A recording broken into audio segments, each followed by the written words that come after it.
Hi, welcome to another episode of Real Gold, where we discuss classic film, their relevance and importance, and whether they deserve the awards they received. I'm your host, Matt Duffy. Today, I want to talk about two films that were made by Universal in the 1950s, starring the same two actors and directed by the same man. Those two films are Magnificent Obsession and All That Heaven Allows, starring Jane Wyman and Rock Hudson, and directed by Douglas Sirk. I want to talk about these two films specifically due to its stars and the successes of both films, as well as their influences on the romantic drama genre. I also want to touch upon Douglas Sirk and the techniques that he uses that would ultimately influence a generation of filmmakers and film critics alike. So let's dive in. So Douglas Sirk was a German theater director in the 20s and 30s. And with his wife, he fled Nazi Germany to sunny California, where he directed a couple of films, but by the late 40s was contracted by Universal. He was then given many scripts, mostly under the same genre, which they called women's weepies. These were films with female protagonists and terrible scripts that were over-maudlin and sentimental in their feelings, mostly dealing with the domestic and suburban ennui that she faced. Given these scripts, Sirk then took them into his own hands and elevated them with a series of techniques.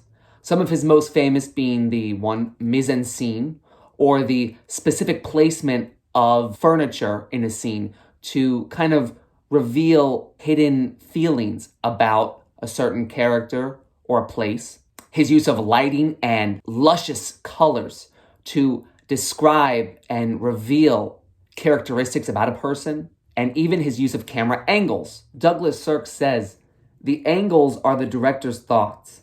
The lighting is his philosophy."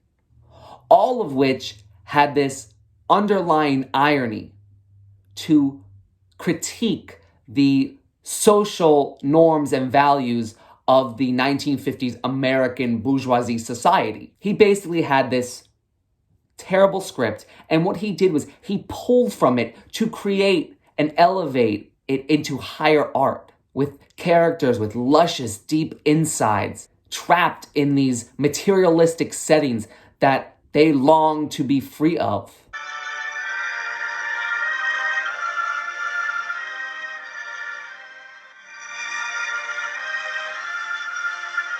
Magnificent Obsession is about Bob Merrick, played by Rock Hudson, who is this spoiled, reckless playboy who inadvertently causes the death of the local town doctor.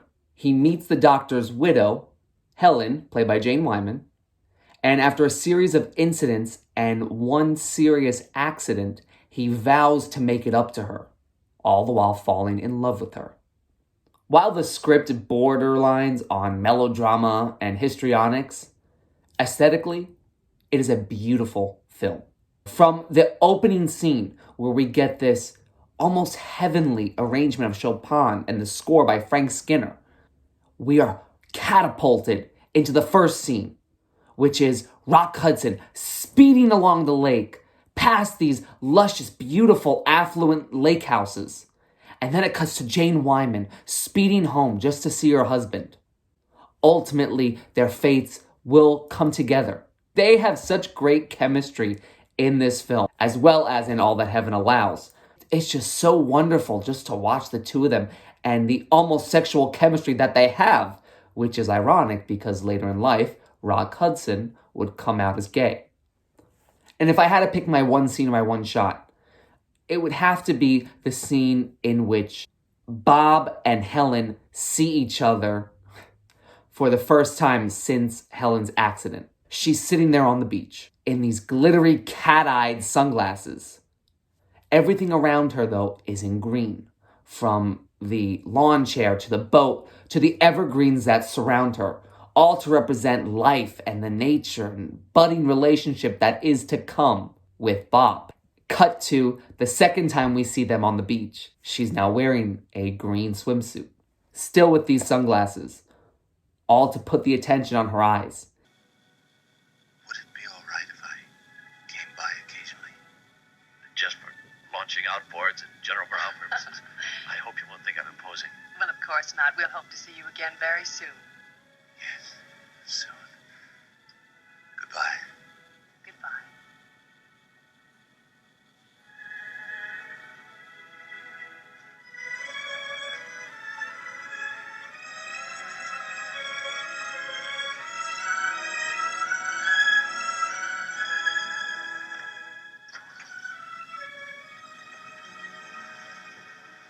So the film is actually a remake. It was a book in 1929, which was adapted into a film by Universal in 1935, starring Robert Taylor and Irene Dunne. According to Sirk, the film was remade as a vehicle for Jane Wyman. She wanted to play the Irene Dunne part. So according to Jane Wyman, this was his first, main lead part. Rock Hudson was so nervous on set, she said they would do 40 or 50 takes just on one scene.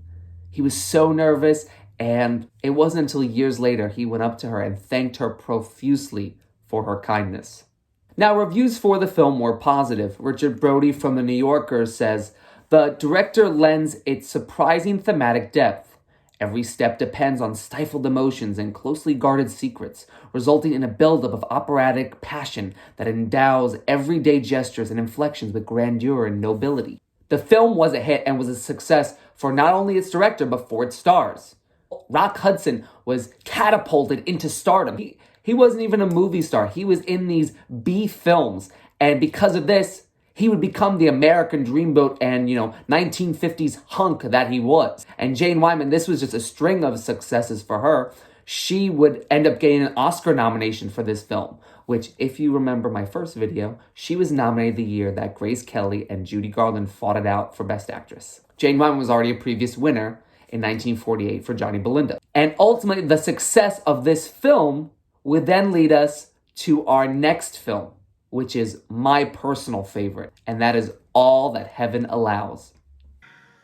After all, it's none of my business.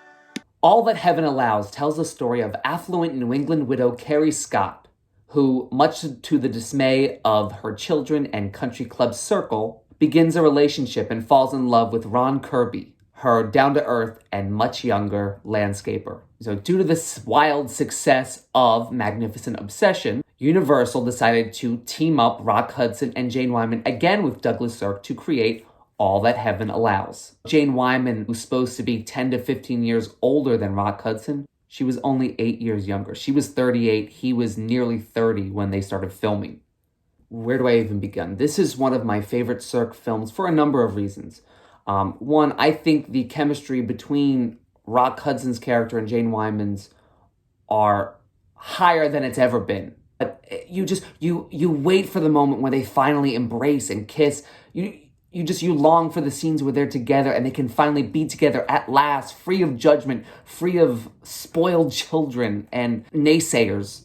Two, I think the colors in this film are so much more saturated, and yet they tell such a bigger story underneath a sub-story of class and conformity in, small town America. Almost kind of like what is hidden beneath the surface. Another thing I love about this film is the use of one of my favorite classical pieces, which is Consolations No. 3 by Liszt. Throughout the film, you'll hear it underneath the dialogue, only to heighten the stakes of Ron and Carrie's relationship. Because of this film, I learned how to play it because I loved it so much. You have these materialistic items, like for instance, his use of mirrors.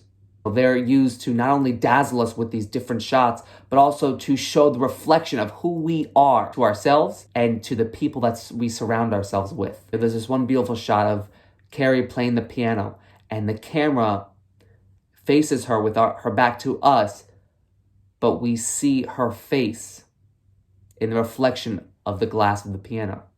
And I think in one of the most famous scenes in All That Heaven Allows is this winter romance scene. Just watch how Douglas Sirk frames, it's just a series of shots with their backs to us, watching the snow fall as they talk about their love and how much they passionately love each other. Their faces are silhouettes and shadows against this light blue and white backdrop. The chemistry and attraction don't come from the script. It comes from the looks and shots that they give to each other. You know, the lighting that Douglas Sirk uses. It is just visually impeccable. Don't cry. Ron, I love you so much.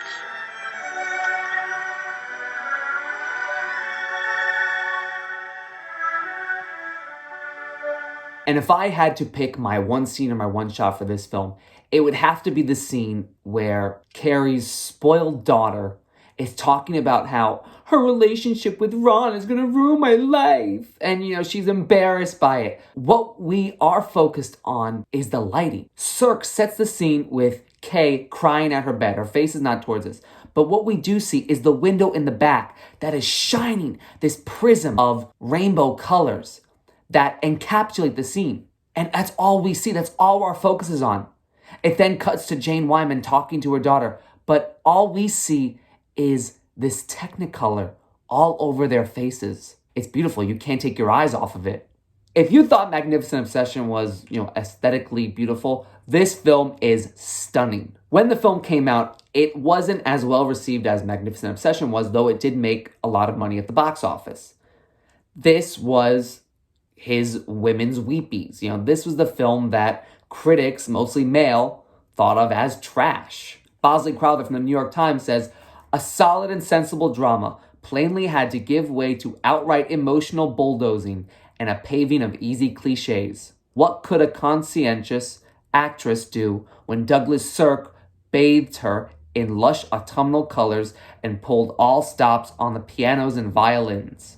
It wasn't until the late 60s and early 70s where this new generation of filmmakers and film critics would grow to appreciate what Douglas Sirk did with these films. The way he used his mise-en-scene and the technicolor to heighten these films with its subtle irony and the releasing of a facade. The fascinating part about his films is that he has a specific critique on American society in the 1950s during the 1950s. Magnificent Obsession came out in 1954. All That Heaven Allows came out in 1955. He was right there in the moment, kind of like an outside observer. Ultimately, in 1959, he moves back to Europe with his wife, never to return to America again. These films were almost his take and observance on American society. IndieWire says, while the movies were incandescently shot, the emotional substance within was just as luminous and psychologically cutting. Much more than merely ostentatious and histrionic, as so many of those early critics suggested. But also, he influenced a generation of filmmakers. Take for instance, Todd Haynes, who directed the 2002 film Far From Heaven. You also have films like these two that were the precursor to the romantic dramas that you see in movie theaters on Valentine's Day. These were your Dear Johns, in the 1950s. I hope you guys take the chance to go out and see these films, because not only are they a beautiful representation of filmmaking in the 1950s, but they are a great representation of the brilliance of Douglas Sirk, who took these screenplays and elevated them into a form of high art with brilliant hues of technicolor and different camera angles to not only reveal what the screenplay is saying, but what lies underneath the surface of these characters. I enjoyed them vastly, and I hope you guys do too. Thank you guys for watching. I hope you guys enjoyed this video. Be sure to hit like, click subscribe, comment, check out some of my other videos. And if you want to follow me on social media, it's at MattDuffy33. And I'll see you guys soon with a new video. So catch you later.